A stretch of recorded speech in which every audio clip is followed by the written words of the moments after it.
हमारे चैनल आईके एजुकेशन में आपका स्वागत है। हम आपसे डिस्कस कर रहे थे एंग्लो मराठा कॉन्फ्लिक्ट और आज हम आपसे बात करने वाले हैं सेकंड एंग्लो मराठा वॉर के बारे में। This is very important topic for each and every exams. यहाँ से क्वेश्चंस बनते हैं। तो चलो चलते हैं और बहुत इजी और सिंपल वे में हमें ना पूरा जो सेकंड एंग्लो मराठा वॉर किस तरीके से हुई है और क्या क्या चीजें उसमें इंपॉर्टेंट है वो मैं आपसे डिस्कस करूंगा। सेकंड एंग्लो मराठा वॉर जो स्टार्ट हुई थी 1803 में और ये खत्म हुई थी 1805 पर। ये थोड़ी सी कॉम्प्लिकेटेड है। मैं इसे कॉम्प्लिकेटेड क्यों कह रहा हूँ, इसलिए क्योंकि देखो जब आप इसको पढ़ेंगे तो आपको समझ में आएगा। पेशवा अलग लड़ रहे हैं, सिंधिया अलग लड़ रहे हैं, फिर अलग अलग ट्रेटीज हर किसी के साथ हो रही है। भोसले अलग लड़ रहे हैं, होलकर बाद में फिर उन्होंने अलग लड़ा। फिर अंग्रेजों ने फिर हर किसी के साथ अलग अलग ट्रेटी की। फिर अलग अलग कमांडर जो लीड कर रहे हैं हर अलग अलग फ्रंट पर। तो ये सारी चीजें जब एक साथ आती है तो वो फिर जब कोई भी एक स्टूडेंट है उसमें पढ़ता है तो वो उसके लिए वो कॉम्प्लिकेटेड हो जाता है कि इतनी चीजें याद नहीं रहती। लेकिन जैसा मेरा तरीका है पढ़ाने का आपको कि सिंपल करके और लॉजिकली पढ़ाऊं कि आपको है ना बहुत सारी चीजें समझने में मुश्किल ना हो। तो मैं वैसे ही करूंगा कि आपको है ना इसको सिंपल करके आपको बताऊंगा। तो देखिए हम शुरू करते हैं। अब पहले सबसे पहले शुरू करने से पहले ये बता दो कि हमने पिछला लेक्चर खत्म कहाँ किया था। हमने फर्स्ट एंग्लो मराठा वार आपको पढ़ाई थी तो खत्म हुआ था वो ट्रीटी ऑफ सालबाई पर। ट्रीटी ऑफ सालबाई कब हुई थी? 1782 पे। ठीक है ना, तो वहां पे हमने उसको खत्म किए थे। तो वहां तक हमने क्या देखा था? तो हमको ये पता है कि सालबाई की ट्रीटी हुई थी जिसमें है ना वो एक पीस, मतलब ना मराठा जीते थे ना अंग्रेज जीते थे, बल्कि दोनों के दरमियान पीस हो गया था। पीस ट्रीटी हो गई थी। तो इनिशियल में तो मराठा जीत रहे थे लेकिन नॉर्थ में सिंधिया हार गए थे। यही सिंधिया, महादजी सिंधिया ये हार गए थे। इन्होंने फिर मजबूर किया पेशवा को कि वो ट्रीटी कर ले और फिर ट्रीटी हो गई थी। ठीक है ना। फिर अंग्रेज उनके घर पे चले गए, मराठा अपने घर पर आ गए। अब देखो वहां से उसके बाद क्या हुआ। ये तो हाँ, 1782 में ट्रीटी ऑफ सालबाई हुई है और फिर देखो 20 साल के बाद है ना सेकंड एंग्लो मराठा वार हो रही है। तो ये 20 साल में क्या हुआ? अब ये 20 साल की हिस्ट्री तो नहीं मैं आपको पूरी बताऊंगा, बस जो कुछ इंपॉर्टेंट इंपॉर्टेंट चीजें हुई है, जो घटना हुई है वो देख लेते हैं। देखो हमको पता था कि जब आ, पेशवा थे वो थे माधवराव सेकंड। ये पेशवा कब बने? जब ये माँ के पेट में थे उस वक्त पेशवा बना दिए थे इनको। और ये छोटे थे तो इसलिए एक कमेटी बनी हुई थी, एक काउंसिल बनी हुई थी जिसे हम 12 भाई मंडल की कमेटी कहते हैं, 12 भाई मंडल की काउंसिल कहते हैं। उसमें 12 बड़े बड़े सरदार थे जिसमें ज्यादातर जो रूल था इंपॉर्टेंट वो महाजी सिंधिया का, जो ये ग्वालियर के थे, और ये नाना फडणवीस का, जो राइट हैंड थे पेशवा के, या वजीर कह लो। पेशवा खुद वजीर था और उसका भी राइट हैंड। चलो ठीक है। तो ये दो पावरफुल थे। अब ये दोनों क्या कर रहे थे पता है? ये दोनों में अपने टसल शुरू हो गई थी अब पावर की। महादजी सिंधिया ये चाहते थे कि ज्यादा पावर इनके पास आ जाए, नाना फडणवीस ये चाहते थे कि इनके पास आ जाए, जबकि नाना फडणवीस पेशवा के पास रहते थे और महादजी सिंधिया ग्वालियर में रहते थे। लेकिन जहां पे भी है ना मामलात की बात है या अफेयर की बात है या संधियों की बात, कुछ भी मतलब पावर की बात है, तो वो फिर है ना दोनों चाहते थे कि ज्यादा पावर इनके पास रहे। तो ये इनकी टसल जा रही थी। लेकिन होता ये है कि महादजी सिंधिया की मृत्यु हो जाती है 1794 में। जब इनकी मृत्यु हो जाती है तो फिर पूरा मैदान खाली हो जाता है नाना फडणवीस के। लेकिन ये एज तक आते आते जो पेशवा है वो भी बड़ा हो जाता है। अब ये पेशवा ये चाहता था कि किसी तरीके से जो अ, जो कोर्ट के अफेयर है वो मेरे अपने हाथ में आए और मैं डिपेंडेंस ना रहूं नाना फडणवीस के ऊपर। तो ये है ना फिर अपने हाथ पैर चला रहे थे। लेकिन नाना फडणवीस मजे हुए खिलाड़ी थे तो वो पेशवा को अब कंट्रोल करना चाहते थे। तो पेशवा ने क्या किया, बहुत से ऐसे मामला हो गए थे ना स्टेट के अंदर, वो आउट ऑफ कंट्रोल हो गए थे और पेशवा परेशान हो गया था। और नाना फडणवीस चढ़ने नहीं दे रहे थे। मतलब वो पेशवा को कंट्रोल कर रहे थे। जो माधवराव सिंधिया है वो प्रेशर में आके है ना इतना प्रेशराइज हो गया था, वो इतना प्रेशराइज हो गया था कि उसने है ना सुसाइड अटेम्प्ट कर लिया। 25 अक्टूबर 1795 को माधवराव सेकंड, सवाई माधवराव जिसे हम कहते हैं, उसने सुसाइड अटेम्प्ट कर लिया था। ये एक बहुत बुरा इंसिडेंट था जो मराठा हिस्ट्री में हुआ है कि एक पेशवा ने सुसाइड अटेम्प्ट किया है। अब देखिए, ऊपर मैंने जैसा आपका महाजी सिंधिया, तो महाजी सिंधिया 1794 में इनकी मृत्यु हुई है और उसके एक साल बाद माधवराव, सवाई माधवराव, उसने सुसाइड अटेम्प्ट किया है। तो यहाँ पे सिंधिया के मरने के बाद, महाजी सिंधिया के मरने के बाद ग्वालियर में जो अगला सरदार बना था उसका नाम था दौलत राव सिंधिया। वो वहां की पोस्ट पे बैठा था, गद्दी पे बैठा था। तो ये दौलत राव सिंधिया का नाम मोस्ट इंपॉर्टेंट है क्योंकि आगे आएगा, तो इसलिए इसको यहाँ हाईलाइट किया हूँ। तो यहाँ तक आपको समझ में आ गया होगा जो मैंने अभी तक आपको बोला है यहाँ पे। ठीक है ना, आगे आप समझते हैं। तो सवाई माधवराव के सुसाइड अटेम्प्ट करने के बाद पेशवा की पोस्ट तो फिर खाली हो गई। फिर सवाल हुआ कि अगला पेशवा किसको बनाएं। तो एक टसल चली थी, लेकिन बाद में जाके है ना कुर्सी खाली हो गई थी बाजीराव सेकंड के लिए। बाजीराव सेकंड को है ना पेशवा बना दिया गया था। ठीक है ना। तो अब देखिए बाजीराव सेकंड है कौन। तो हमने देखा सबसे पहले पेशवा बालाजी विश्वनाथ थे, उनके बाद उनका बेटा बाजीराव वन, उसके बाद जिसे हम बाजीराव मस्तानी कहते हैं, वो मूवी बनी हुई है बाजीराव मस्तानी। उसके बाद अगला पेशवा बालाजी बाजीराव, जिसे हम नाना साहब कहते हैं, जिनके टाइम पर है ना पानीपत हुई थी। अब बालाजी बाजीराव के तीन बेटे थे ये, विश्वासराव, माधवराव, नारायण राव। तो विश्वासराव पानीपत में मर गया, माधवराव अगला पेशवा बना और माधवराव के बाद नारायण राव पेशवा बना, जिसको रघुनाथ राव ने जिसका मर्डर कर दिया था। ठीक है ना। और फिर नारायण राव के बाद नारायण राव का बेटा जो माँ के पेट में था, माधवराव सेकंड, सवाई माधवराव, इसको पेशवा बना दिया गया था। ठीक है जी, यहां तक हमने देखा था। अब देखिए, ये रघुनाथ राव की बड़ी इनकी कामना थी कि ये पेशवा बने, लेकिन ये बन नहीं सके थे। और इन्हीं के टाइम पर है ना फिर यही जिम्मेदार बने थे फर्स्ट एंग्लो मराठा वार के। ठीक है। अब ये मर गए थे 1783 में। तो इनका बेटा था एक बाजीराव सेकंड।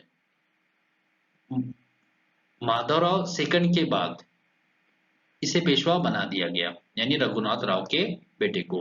बाप जिसकी कामना कर रहा था, तो बाप को वो पोस्ट नहीं मिली बल्कि बेटे को मिल गई, और इजीली मिल गई। और ये बेटा काफी वक्त तक है ना, बहुत लंबे टाइम तक है ना पेशवा रहा है। ये अलग बात है कि जब थर्ड एंग्लो मराठा वार हुई है, तो फिर इसको क्या कर दिया गया था, इसको हरा दिया गया था और 1880 में, और पेशवा की पोस्ट खाली हो गई थी और इनको रिटायर कर दिया गया था, या इनको पेंशन पर रखकर है ना कानपुर भेज दिया गया था। और वहां पे इनकी मौत हुई थी 1851 में। और इन्होंने फिर है ना एक गोद बेटा लिया था, इनको खुद का बेटा नहीं था, तो नाना साहब को गोद लिया था। और यही नाना साहब थे जो बाद में फिर 1857 की जो बगावत हुई थी, तो यही वो नाना साहब थे, मतलब इन्हीं के बाजीराव सेकंड के बेटे, जिन्होंने फिर है ना बगावत में हिस्सा लिया था। क्योंकि इनकी पेंशन पेंशन का मसला आ रहा था, डेलोजी की अपनी पॉलिसी थी, वो पॉलिसी के अकॉर्डिंग है ना जो अडॉप्टेड सन है उसको वो उनको वो पेंशन नहीं दे रहा था। तो वो मैं आगे पढ़ा ही दूंगा आपको जब डेलोसी के बारे में, या फिर 1857 की वॉर या रिवॉल्ट पढ़ाऊंगा तो। ठीक है ना। तो ये चीजें है ना वहाँ लिंक होती है। ओके, ये चीज हमको यहाँ से समझ में आ गई। तो ये क्लियर है। तो बाजीराव सेकंड है ना पेशवा बन गया आगे। और देखो बाजीराव सेकंड जो है ना ये पेशवा तो बना है और सब में लंबे वक्त तक ये पेशवा रहा है, लेकिन सबसे बेवकूफ पेशवा था। हिस्टोरियन कहते हैं कि सबसे बड़ा इडियट था, सबसे बड़ा बेवकूफ था। और इतनी इसके पास है ना, आप जब आप देखेंगे ना आगे जो जो इसने किया है ना, जो हरकतें जिस तरीके से मतलब चीजें किया है इसने, जब मैं आगे पढ़ाऊंगा आपको तो आप खुद इसको कहेंगे कि यकीनन ये बहुत बेवकूफ था, इस तरीके से इसने काम किया। ठीक है, देख रहे हैं इसने किया क्या है। तो बाजीराव सेकंड 1796 में ये पेशवा बन गए। पेशवा बनने के बाद जो सबसे पहला इन्होंने काम किया वो ये कि नाना फडणवीस को इन्होंने डाल दिया जेल में। क्यों? क्योंकि नाना फडणवीस ने क्या किया था कि इनसे पहले किसी और को वो पेशवा बनाना चाहते थे। ये बात इसको खटक गई थी। बाद में नाना फडणवीस को समझ में आ गया कि बाजीराव सेकंड को ही पेशवा बना दो, यही बेहतर रहेगा, लेकिन गलती कर दिए थे। इसलिए इसने क्या किया, नाना फडणवीस को जैसी पेशवा बना तो वैसी डाल दिया जेल में। बाद में कुछ वक्त के बाद इसको समझ में आ गया कि इतना बड़ा आदमी जेल में अच्छा नहीं लगता, इसलिए बाहर निकालो। बाहर निकाले और बाद में फिर नाना फडणवीस को उनकी वापस जगह दे दी। ठीक है, बाद में नाना फडणवीस का 1800 में उनकी मृत्यु हो गई थी। लेकिन मृत्यु से पहले पहले नाना फडणवीस ने ना मतलब मराठा साम्राज्य के जो मामला थे वो उलझा दिए थे। नाना फडणवीस का भी हाथ है, बाजीराव का भी हाथ है, और बाद में है ना जो अलग सरदार है उन लोगों का भी हाथ है। क्योंकि ये ऐसा टाइम था ना कि पूरे मराठा साम्राज्य का जो एडमिनिस्ट्रेशन था, जो अफेयर थे, ये पूरी उलझे हुए थे। एक अनार्किज्म फैला हुआ था पूरे साम्राज्य में, क्योंकि हर कोई अपनी मनमानी कर रहा था। उधर सिंधिया अपनी मनमानी कर रहे थे, होलकर अपनी मनमानी कर रहे थे, बाजीराव पेशवा तो था लेकिन इसकी कोई सुनता नहीं था। क्योंकि ये ज्यादा पावरफुल नहीं था, इसलिए है ना इस तरीके से सब कुछ हो रहा था। गायकवाड़ थे वो अपना अलग कर रहा था। जब मनमानी आ गई तो मतलब आपस में लड़ रहे थे और साथ में फिर हर कोई अपनी मनमानी कर रहा था, कोई किसी की सुन रहा नहीं था। मतलब सेंट्रल पावर कमजोर हो गई थी, तो फिर जो बाहर मतलब जो पावर है सरदारों की, वो फिर अपने मन मुताबिक है ना फैसले कर रहे थे, तो यही हो रहा था। तो ऐसे ही हुआ है। और बाजीराव और नाना फडणवीस ने इनको कंट्रोल नहीं कर सकी, ये कंट्रोल नहीं कर सके, बल्कि बाजीराव ने तो और भी बढ़ाया इसको। अब कैसे समझिए, देखिए शुरू कहां से होता है। तो देखो मैंने आपको क्या कहा, पहले ये समझिए कि ये है ग्वालियर। ग्वालियर में कौन थे? सिंधिया थे। और महाजी सिंधिया 1794 में मौत हो गई, तो गद्दी पे कौन बैठा? गद्दी पे बैठा इनका भतीजा, इनका नेफ्यू, उसका नाम था दौलत राव सिंधिया। ठीक है ना, उसे याद रखिए। लेकिन जब दौलत राव सिंधिया गद्दी पे बैठा ना, तो महाजी सिंधिया की बीबी ने खुद है ना उसके अगेंस्ट में रिवॉल्ट कर दिया था। कुछ बंदरी नहीं थी तो वो रिवॉल्ट कर दिया था। तो ये प्रॉब्लम थी बाजीराव को कि बाजीराव ने वो मतलब ये चीजों को, क्योंकि ये कंट्रोल ही नहीं था, बाजीराव का कंट्रोल ही नहीं था। बस ये खुद ही देख रहे थे अपना अपना, कौन कहाँ रिवॉल्ट कर रहा, बस उनका ही काम है दबाना उसको। क्योंकि इन लोगों की पावर बहुत बड़े हुए थे। सिंधिया की पावर आगे दिल्ली तक पहुंचे हुए थे, आगे मतलब ये पावरफुल हो गए थे, इन्होंने अपनी पावर को बहुत बढ़ाए थे। पेशवा रह गया था नाम का, इन लोगों ने अपनी पावर बहुत बढ़ा दिए थे। तो ये हुआ एक सिंधियाओं का। ग्वालियर जो है, ग्वालियर तो इनके अपने मामला थे, ये अंग्रेजों के वफादार थे और आखिरी दम तक ये वफादार रहे। न पहली एंग्लो मराठा वार में इन्होंने अपने आप को मतलब शामिल किया, ना अपने आप को इन्होंने इसमें इंक्लूड किया, ना सेकंड में ना थर्ड में, आखिरी तक है ना अंग्रेजों के साथ रही है। लड़े नहीं लेकिन अंग्रेजों के वफादार रहे हैं। ठीक है, अब देखिए अब बात आती है होलकर की, इंदौर के जो होलकर थे। यहाँ पे क्या हुआ, यहाँ पे ये हुआ है कि तुकुजी होलकर इनकी मौत हो जाती है।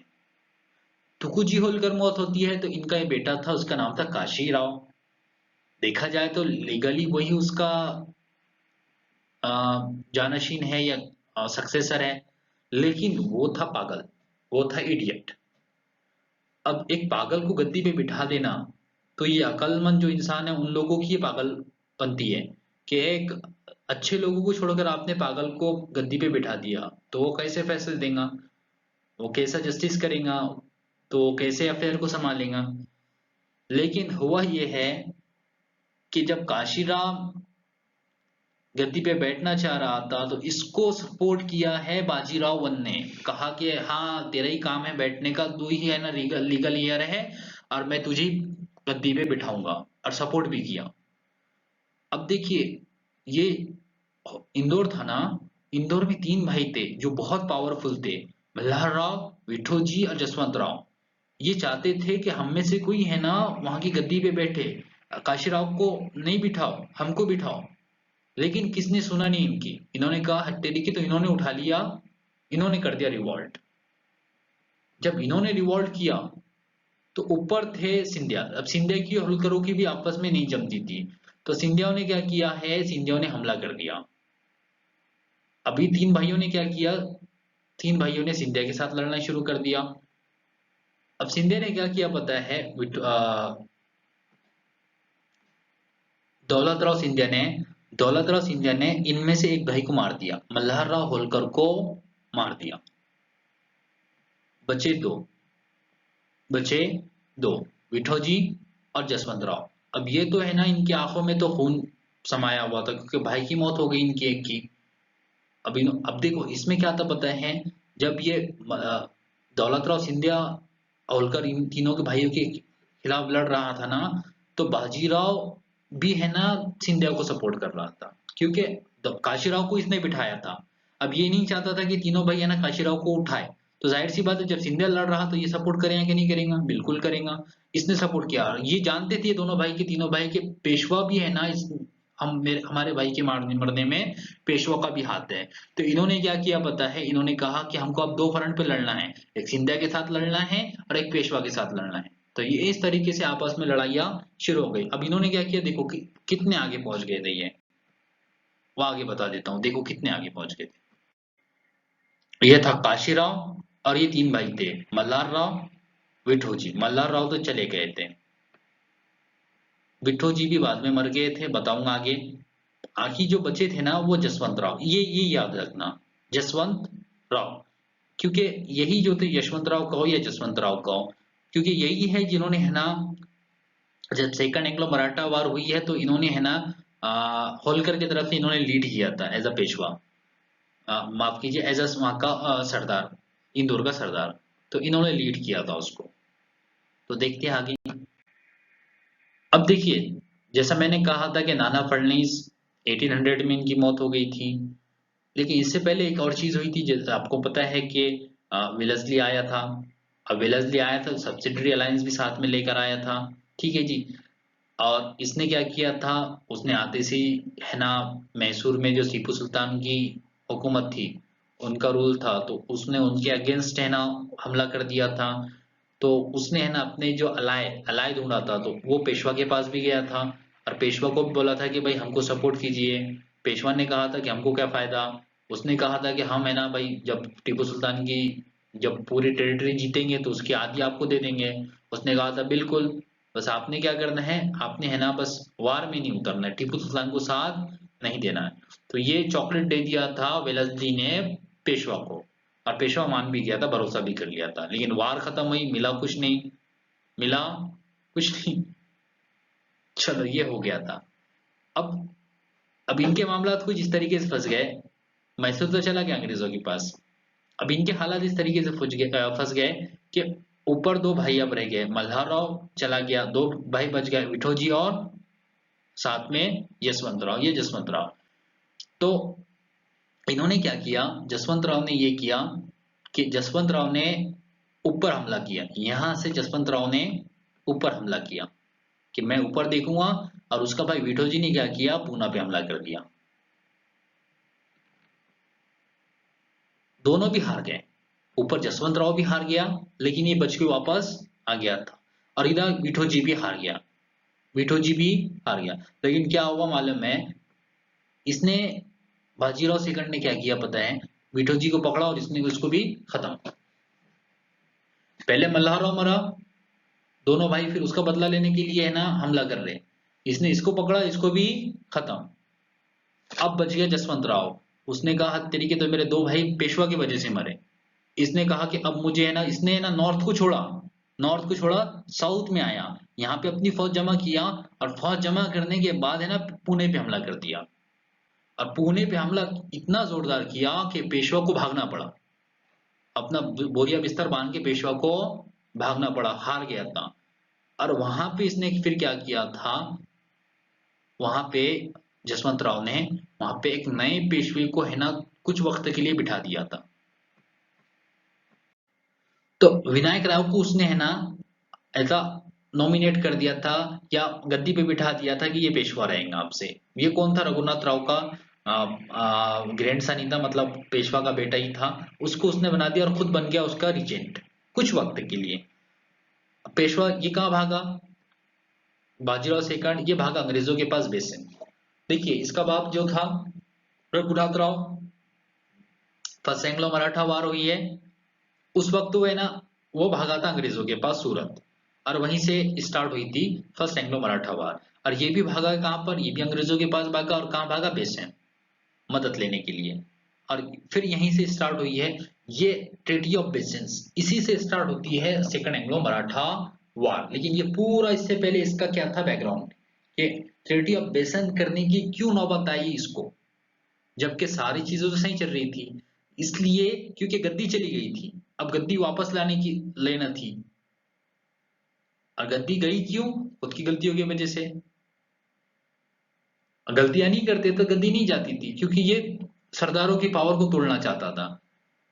लेकिन ये नहीं समझ पा रहा था किसकी हेल्प करना किसकी नहीं करना, तो कुछ गलत डिसीजन ऐसे लिया जिसकी वजह से गद्दी चली गई। अब अंग्रेजों के पास गया और वहां जाके है ना ट्रीटी साइन कर लिया, ट्रीटी ऑफ बेसेन 31 दिसंबर 1802 को। अब जब ये ट्रीटी ऑफ बेसेंस क्या था पता है? ट्रीटी ऑफ बेसेंस जो था ना, इसने एक्सेप्ट कर लिया था सब्सिडरी अलायंस की ट्रीटी, वही जो ट्रीटी लेकर आया था वेलेस्ली। और वेलेस्ली पहले से ये चाहता था कि मराठा जो साम्राज्य है ना, मेरी जो पॉलिसी है सब्सिडरी अलायंस की ये माने, और वो ललचारा भी था उनको, लेकिन वो नहीं मान रहे थे। लेकिन अब जाके ये चुंगल में फंस गया, जो जाल बिछाया था वेलेस्ली ने उसमें जाके ये फंस गया। लेकिन ये फंसे क्यों? ये इन्हीं की गलतियों से फंसे। अब ये ट्रीटी ऑफ बेसेन जब इसने साइन कर लिया तो उसके टर्म क्या थे वो देख लेते हैं। अब ट्रीटी ऑफ बेसेंस के जो टर्म थे, अभी यहां देखिए एक चीज समझिए आप, आगे जितनी भी ट्रीटीज होने वाली है वो ट्रीटीज के भी जो टर्म आएंगे वो सिमिलर आएंगे। क्यों? क्योंकि ये जो ट्रीटी थी ना, ऐसा मानिए इसको कि ट्रीटी ऑफ जो वेलेस्ली का जो वेपन था जिसे हम कह रहे हैं सब्सिडरी अलायंस, बस उसी को इसने है ना यहाँ पे इम्प्लीमेंट किया है ये ट्रीटी में भी। और हर ट्रीटी जो भी किया है उसने उसमें भी है ना आधे उसके टर्म है ट्रीटी ऑफ माफ कीजिए सब्सिडरी अलायंस के। तो यहाँ पे भी कुछ टर्म उसी वही है जो सब्सिडरी अलायंस की जो उसकी पॉलिसी थी, तो उसमें जो उसने है ना जो टर्म रखा हुआ था कि कोई भी अगर से हमारी जो सब्सिडरी अलायंस फोर्स रखेगा तो उसको ये चीजें करना पड़ेगा। तो यहाँ पे भी यही चीज है, जैसा कि देखो फॉर एग्जांपल यहाँ पे आपको मिलेगा कि आप है ना आपकी जो स्टेट है उसमें है ना कोई भी यूरोपियन है या अमेरिकन है उसको एज अ एम्प्लॉयड नहीं रखेंगे। यहाँ फोर्थ नंबर की टर्म देखिए, एज अ सर्विस के लिए एम्प्लॉयड नहीं रखेंगे, अंग्रेजों को ही रखेंगे। इसके अलावा अंग्रेजों के अलावा किसी को आपके जो स्टेट है उसमें नहीं रखेंगे। ये सब्सिडरी अलायंस की एक टर्म थी। और देखेंगे आप कि आप है ना आपकी जो फॉरेन अफेयर है जितने भी किसी के भी साथ हो तो उसमें एज अ अंग्रेजों को थर्ड पार्टी रखेंगे। थर्ड पार्टी क्या हमको भी इंक्लूड रखो उसमें, कोई भी आप किसी के साथ कोई पैक्ट कर रहे, कोई ट्रेटी कर रहे, कोई समझौता कर रहे, कुछ भी कर रहे तो हम उसमें रहेंगे एज अ थर्ड पार्टी। या आपका कोई झगड़ा है, कोई कुछ भी है ना, कुछ भी लफड़ा झगड़ा कुछ भी है तो उसको सुलझाने के लिए भी हम एज अ थर्ड पार्टी रहेंगे। ये टर्म थी सेकंड, ये भी है ना सब्सिडरी अलायंस की टर्म है। फिर बाद में कुछ और भी टर्म है जैसे कि इन्होंने इस बेसिस में ये कहा था कि हम है ना आपकी मदद करेंगे आपको गद्दी दिलाने के लिए, इसके बदले में आपने क्या करना है, इसके बदले में आपने है ना देखो फिर ये हमारी फोर्स है ना आपके पास रहेंगे परमानेंटली। ये भी सब्सिडरी अलायंस की, सेकंड वाली भी सब्सिडरी अलायंस की कि हमारी एक टुकड़ी एक फौज आपके पूना में रहेंगी जो आपको प्रोटेक्ट करेंगी। उसका जो चार्ज है उसकी जो है ना सैलरी है वो आप आपके खजाने से देंगे, और साथ में वो फौज भी रहेंगी और एक रेसिडेंट भी हमारा आपके दरबार में रहेगा। ये भी उसने आके मान लिया था। इसके अलावा है ना कुछ टेरिटरी भी मिली थी, मतलब जिसकी इनकम जो 26 लाख रुपए थी वो भी उसने सरेंडर किया था। तो समझ में आ गया ना क्या टर्म थे? वही तकरीबन वही टर्म है जो वेलेस्ली के सब्सिडरी अलायंस के टर्म है। ओके, तो यहां तक हम आपको समझ में आ गया होगा। फिर उसने क्या किया था, अर्थुर वेलेस्ली को पूना भेजा था ताकि ये इसको है ना बाजीराव सेकंड को गद्दी पे बिठाया और उसने है ना तो एक नॉमिनल वार हुई थी और उसमें उसने जीत गया था और फिर इसको है ना फिर से है ना गद्दी पे बिठा दिया गया था। ठीक है जी, यहाँ तक आया आपको समझ में? आगे देखते हैं। अब जो ट्रीटी ऑफ बिसेंस जो साइन हुई है तो ये मोस्ट इंपॉर्टेंट है, क्योंकि मराठा हिस्ट्री के लिए भी और अंग्रेजों के लिए भी, क्योंकि अंग्रेजों को एक मौका मिल गया था और जब ये साइन हुई ना तो पेशवा तो वापस गद्दी पे आ गया था। गद्दी पे आने के बाद गद्दी पे आने के बाद जितने भी मराठा सरदार थे, जैसे होलकर हो, सिंधिया हो, गायकवाड़ हो या फिर है ना भोसले हो, इन लोगों ने क्या किया था, इन लोगों ने ना पेशवा को बुरा भला कहना शुरू कर दिया। कोई कह रहा था कि इसने जाके है ना मराठा स्टेट को बेचकर आ गया। कोई कह रहा था कि भाई बाजीराव सेकंड ने है ना मराठा एम्पायर को बर्बाद कर दिया। कोई कह रहा था कि आप भाई आप वार ही के जरिए हमें ना अंग्रेजों को भगा सकते हैं। तो हर कोई है ना अपने जबान से ऐसी बातें कर रहा था और बाजीराव सेकंड को है ना बुरा भला कह रहा था कि इसने बर्बाद कर दिया, इसने है ना जाके है ना मतलब है ना हमारे अ, मतलब डेथ वारंट पे साइन कर दिया, कुछ भी मतलब फालतू फालतू बातें कर रहे थे। जबकि है ना जितना रूल है ना बाजीराव सेकंड का इसमें है तो उतना सारे सरदारों का भी है, जितने भी थे। तो क्योंकि उन्होंने भी है ना ये ऐसी चीजें की कर रहे थे जिसके वजह से है ना ये भी मजबूर हो गया था कि मरता क्या ना करता। वही बात है जो अब कुछ था नहीं, इधर उधर भागने से बेहतर अंग्रेजों के पास भाग जाओ, खुद से गद्दी मिल जाएंगी अपने को। जबकि किसी और के पास जाते, किसी कोई और मदद, गायकवाड़ मदद कर सकता था या फिर है ना पूना इधर नागपुर के भोसले मदद कर सकते थे, लेकिन कोई भी मदद करने को तैयार नहीं था, इसलिए मजबूरन वो अंग्रेजों के पास भागा था ताकि गद्दी वापस मिल जाए। अब दिक्कत कब होगी पता है? जब दिक्कत जब हो गई, जब ये कुर्सी पे बैठ गए और अंग्रेजों की फौज भी आ गई, अंग्रेज का रेसिडेंट आ गया और उन्होंने अपने दांत दिखाना शुरू कर दिए। इंटरनल जो मामला था, इंटरनल अफेयर है, उसमें वो है ना इंटरफेयर करना शुरू कर दिए।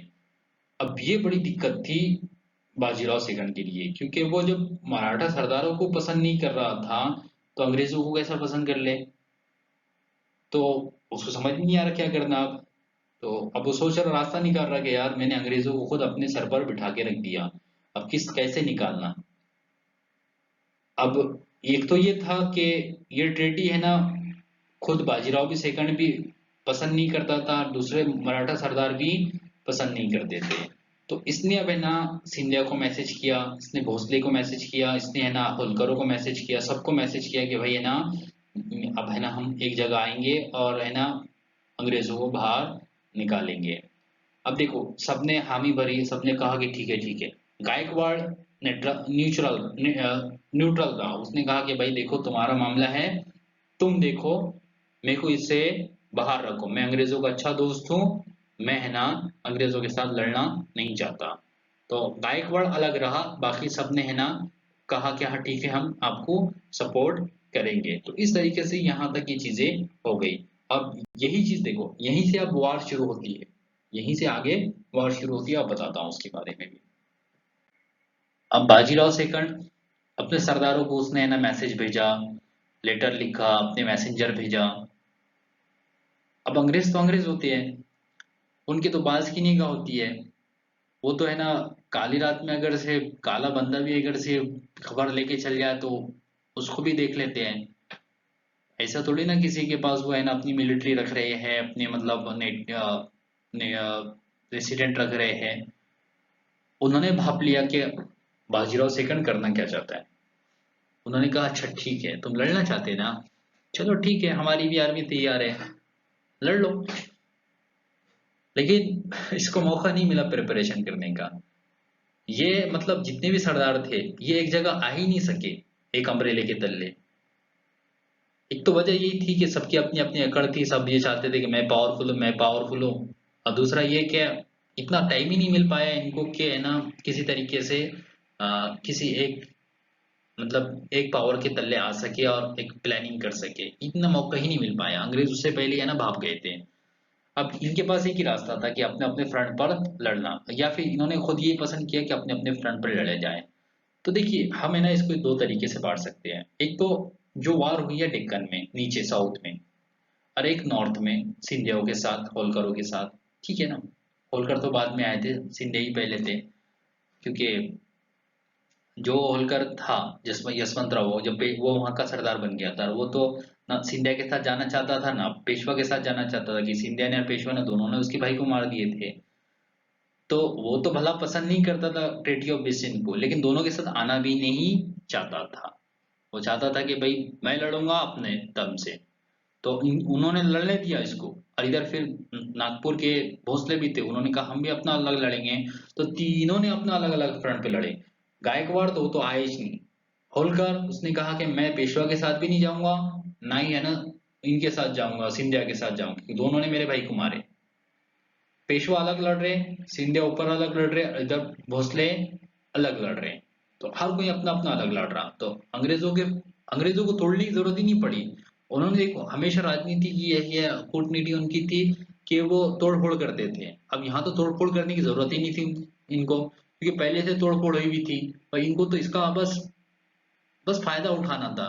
या फिर जो तोड़ फोड़ हुई है, मतलब आग पहले से लगी हुई है, बस उसमें तेल डालने का काम किया इन्होंने और तोड़ा है इन्होंने। अंग्रेज आ गए तो उनसे उम्मीद नहीं रख सकते आप कि भाई ये है ना, मतलब आग में तेल नहीं डालेंगे। बिल्कुल डाला है उन्होंने। उन्होंने और तोड़ा इनको, लेकिन इनको ये समझ में नहीं आया। चलो खैर, देखिए बहुत आसान करके अंग्रेजों के लिए क्या था पता है, मतलब ऐसी चीज थी कि उनके लिए ये था कि भाई अब ये हम इजीली जीत जाएंगे, क्योंकि हर किसी को अपने अलग अलग फ्रंट पे हराने का है। तो इन्होंने क्या किया, डेक्कन में है ना, आ, वेलेस्ली ने अपने भाई अर्थुर वेलेस्ली को भेजा एज अ कमांडर, और नॉर्थ में भेजा जनरल लेक को। ओके, याद रखना इसे।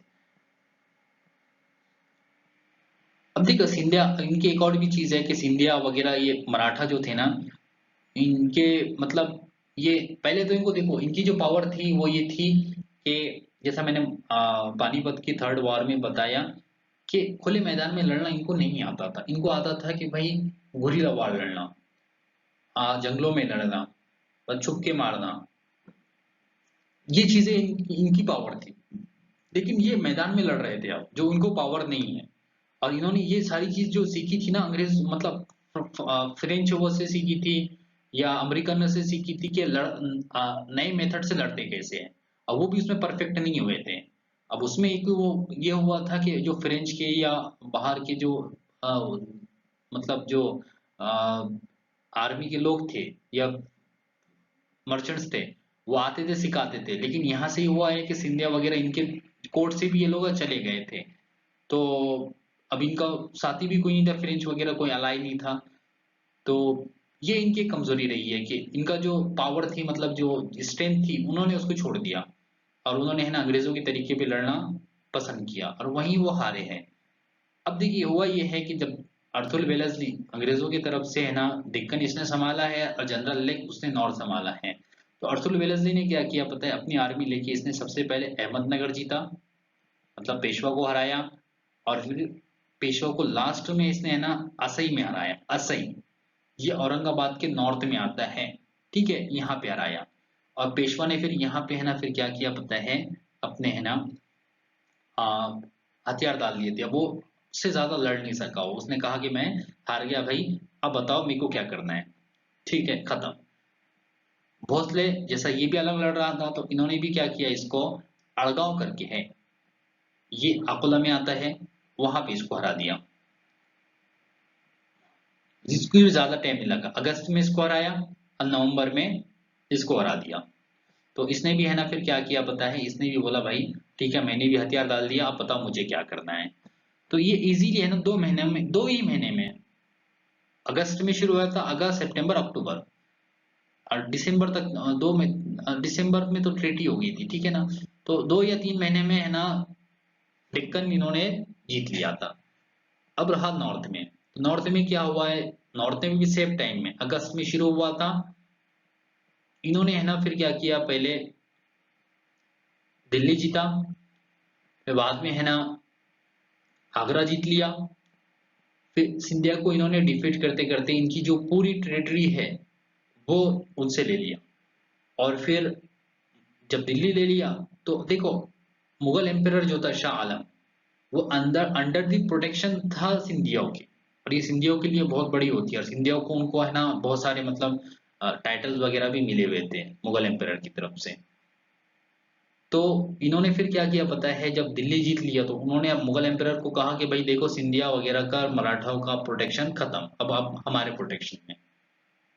तो दिल्ली भी चली गई, आगरा चले गया, और मतलब सिंधिया भी ऊपर हार गया था। इस तरीके से ये एक एक करके हार गए थे।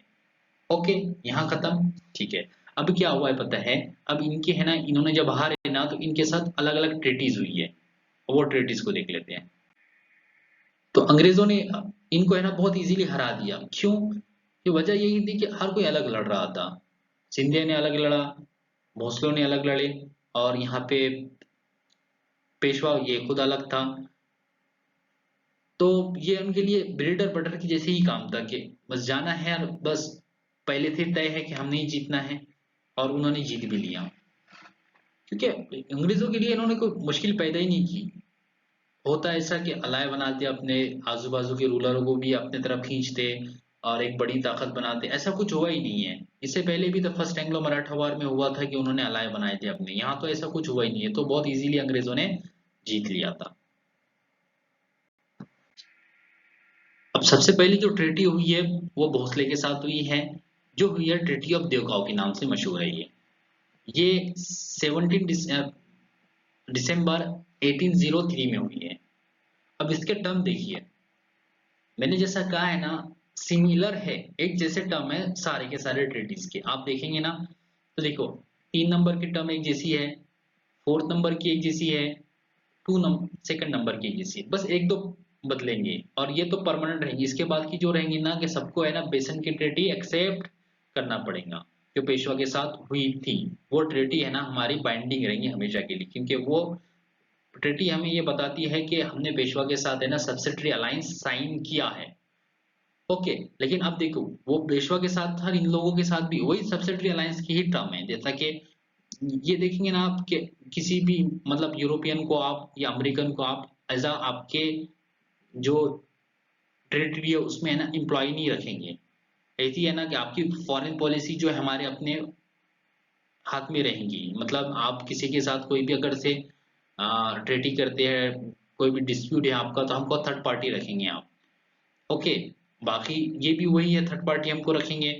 और एक चीज, हारने के बाद कुछ टेरिटरी, जैसा कि हमको कटक आप दे देंगे, कटक यहाँ पे आता है। ओके, बालासुर दे देंगे, बालासुर भी इधर ही आता है। ये टेरिटरी ये टेरिटरी जो है ना, इनको है ना सीड करना पड़ी थी। ओके, ये भोसले को, ठीक है। अब यही कुछ सिंधिया के साथ हुआ था। सिंधिया के साथ जो ट्रेटी हुई थी उसका नाम था सुरजी अंजनगांव। ये सुरजी अंजनगांव है ना अचलपुर में आता है, मतलब जो अमरावती डिस्ट्रिक्ट है ये यहीं पे आता है। तो यहाँ पे साइन हुई थी। अब देखो इसकी भी जो टर्म है ना सिमिलर है, जैसे कि ये तो परमानेंट रहेगा कि आपको है ना ट्रीटी ऑफ बेसिस इसको मानना पड़ेगा कि जो हमने पेशवा के साथ साइन की थी, और पेशवा के साथ कोई ट्रीटी नहीं बाद में इसके बाद नहीं थी, बस ट्रीटी ऑफ बेसन वही इनकी ट्रीटी रही है, अलग से कोई साइन नहीं किए इन्होंने। फिर ये देखो, थर्ड नंबर की सिमिलर है, फोर्थ नंबर की ये भी सिमिलर है कि आपका जो फॉरेन पॉलिसी है वो सरेंडर करना पड़ेगा हमें, हमको थर्ड पार्टी रखना पड़ेगा। फिर ये भी वही है कि आपको थर्ड पार्टी हमको रखना पड़ेगा, ठीक है जी। बस पहले नंबर की बदलेंगी, जैसा कि सिंधिया ने है ना सरेंडर किया था टेरिटरी यमुना से गंगा, मतलब ये पढ़ लीजिए आप। इसमें उन्होंने बहुत सारी टेरिटरी को है ना सरेंडर करना पड़ा था सिंधिया को, to the British East India Company. इतनी करना पड़ा था, ये ट्रेटी के अकॉर्डिंग इतनी करना पड़ा कि सिंधिया के पास है ना वो सीमित रह गए थे बस अपने ही मतलब थोड़े से एरिया में, चंबल के ऊपर का थोड़ा एरिया उतने में। बाद में आगे इसको ये ट्रेटरी को खत्म करना पड़ा। अब वो क्यों करे मैं बाद में बताऊंगा आपको। ये जो ट्रेटरी से बहुत ज्यादा इन्होंने लैंड ले लिए थे, बहुत ज्यादा ट्रेटरी ले लिए थे, बाद में जाके है ना इसको है ना खत्म करना पड़ा। अब वो क्यों करे और क्यों वापस दिए सिंधिया को ये सारी चीजें, ये मैं आपको बताऊंगा, लेकिन आगे अगले लेक्चर्स में। अब जैसा कि मैंने आपको बताया हूँ, लड़ा किसने, ऊपर सिंधिया ने लड़ा, पेशवा ने लड़ा, और भोसले ने लड़े, ये तीनों के तीनों हार गए थे। अभी भी देखो, जसवंत राव जो है होलकर है वो अनडिफिटेड थे, अभी भी हारे नहीं थे और वार में कूदे भी नहीं थे। लेकिन जब ये सब हो गया तो अब इन्होंने बोले अब मेरी बारी। ये बाद में उतरे हैं वार में। अब इन्होंने बोले अब मैं है ना अंग्रेजों से दो दो हाथ करता हूँ। देखो कुछ हिस्टोरियन इसी को है ना कहते हैं कि ये यहाँ से है ना थर्ड एंग्लो मराठा वार है। और कुछ कहते हैं कि नहीं नहीं ये थर्ड एंग्लो मराठा वार नहीं है बल्कि ये सेकंड में ही आ जाती है। थर्ड वाली फिर वो 1880 वाली है। ओके तो यहाँ पे बस इतना ही है। कुछ हिस्टोरियन मानते हैं कि इसको थर्ड में रखते हैं, कुछ हिस्टोरियन इसको है ना सेकंड में ही रखते हैं। ओके तो ये जो है ना मैं आपको है ना अगले लेक्चर में इस मतलब जो यहाँ से और फिर थर्ड एंग्लो मराठा वार वो थोड़ा सा ही चैप्टर है। ये मैं अगले लेक्चर में आपको इसको मिला के वो बता दूंगा। ओके तो यहाँ पे मैं रुकता हूँ। मैं जाते जाते आपसे रिक्वेस्ट करता हूँ कि हमारे चैनल को सब्सक्राइब कीजिए, लाइक करके आगे इसको शेयर कीजिए।